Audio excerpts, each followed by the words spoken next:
Thank you. You know, it's always a pleasure for me to sit at a Ruffatti or a Rodgers console. It brings back so many memories for many reasons. They just feel comfortable. They feel good. They just feel like an old pair of shoes. They just feel good. You play well in them. They're easy to play. And they always seem to sound good. They just have that quality. But you see, this instrument in particular has made a complete circle in history.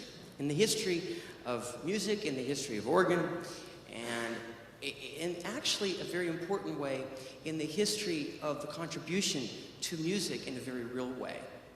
And that is because it was dedicated not only to God, but to two people who really contributed a lot to this church, and that is Chuck Zettler and Bob Hebel.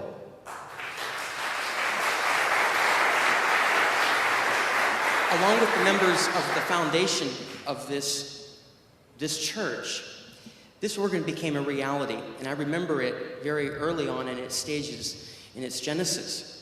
But there's something else to it, and that is intrinsically related to the fact of the legacy of Virgil Fox. And really, we can give all the credit we want to Virgil Fox that we can, but if Bob Hebel had not been there by his side to give those $50 chords, Virgil Fox would not have been the man that history has made him. And that is a fact. And this instrument, then, is a testimony to that. It has made a complete circle.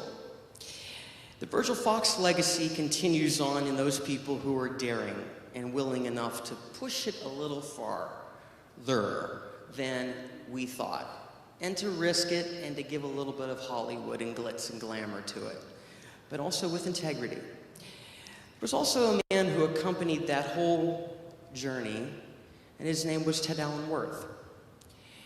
I had the honor and the pleasure of working with him on a number of installations. He taught me a lot about voicing. He taught me a lot about how an organ should sound. It should never be in tune, because an orchestra is never in tune.